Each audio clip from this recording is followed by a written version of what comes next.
let's kick things off with a pretty heavy quote from our source material. It's basically saying, look, our technology is shooting for the stars, but are we? Are our hearts and minds really keeping up, or have we forgotten something important along the way? And that's exactly what we're diving into today, the Pandora's box of social media.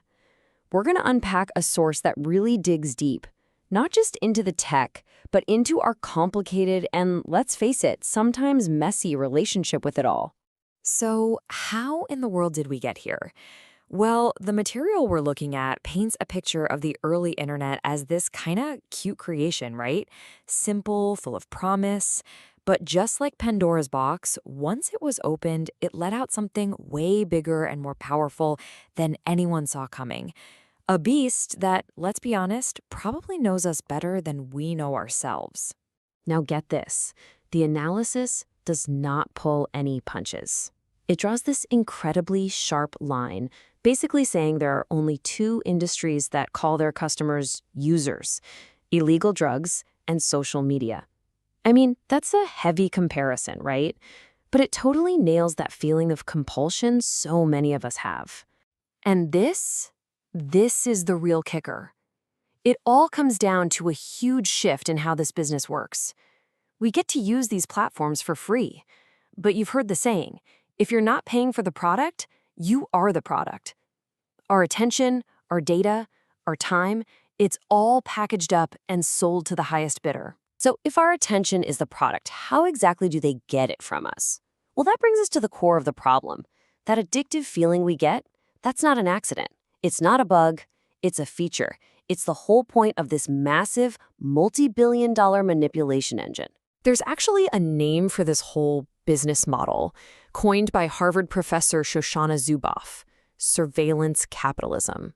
And listen to that last part. A marketplace that trades exclusively in human futures. Think about that for a second. This isn't just about selling you a pair of shoes. It's about selling a guarantee that you'll buy the shoes. It's about shaping what you're going to do next. And if you think that's just some academic theory, listen to this. This comes from Sean Parker, the first president of Facebook. He openly admits it. They knew they were tapping into a vulnerability in our brains. The most chilling part of that whole thing? We did it anyway. They knew, and they did it anyway. So how does it actually work on us? It's all about this simple little loop. You post something, you get a few likes, a few comments, your brain gets a little hit of dopamine, that feel-good chemical. And just like that, you're conditioned to come back for another hit. It turns us into little lab rats, constantly pressing a lever for the next little treat. Okay, so this isn't just about you feeling addicted to your phone. The fallout from this manipulation engine is huge. It's bigger than just us as individuals. It's actually tearing at the fabric of society. Our source uses this great analogy: flamethrowers versus firefighters. Think about it. What gets more clicks? A calm, reasonable discussion or an angry, outrageous hot take? The algorithms know the answer.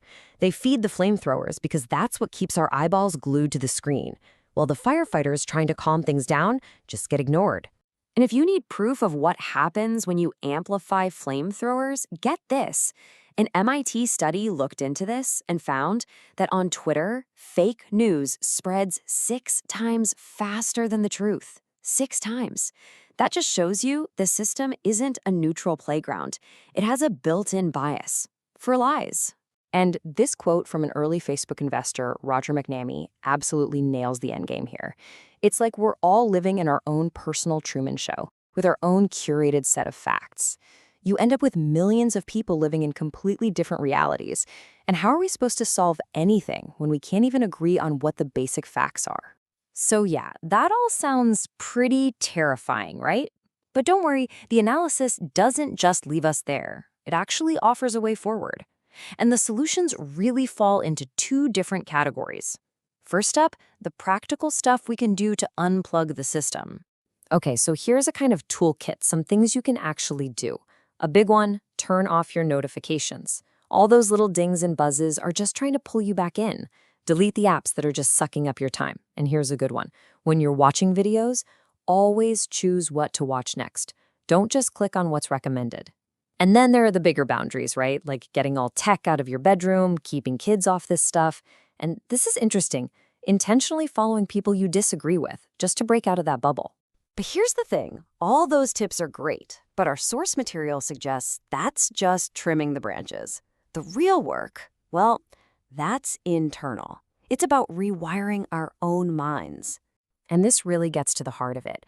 What if just changing our habits isn't enough? If these platforms are built to prey on our anxieties, our stress, our need to be liked, then maybe the only real way out is to fix what's inside us that makes us so vulnerable in the first place. Which brings us to this really powerful idea. You are your own chemistry set. These platforms thrive when our brains are hijacked by stress and anger. But the amazing thing is, we have the power to change our own internal chemistry. We can go from being constantly stressed out and reactive to, just being more aware and calm. The source calls this creating new wiring. And I love that idea. So much of our life, like 95%, is run by these subconscious habits. This is about using things like mindfulness and meditation to make the subconscious conscious. And when you do that, all those little tricks and triggers that the algorithms use on you, they stop working so well. So where does this all lead? If we actually do this inner work, if we start creating this new wiring, what's the big picture? What could that mean for us as a species? And this is the hopeful vision we're left with. It suggests that maybe, just maybe, this whole mess with social media could actually be the push we need to evolve.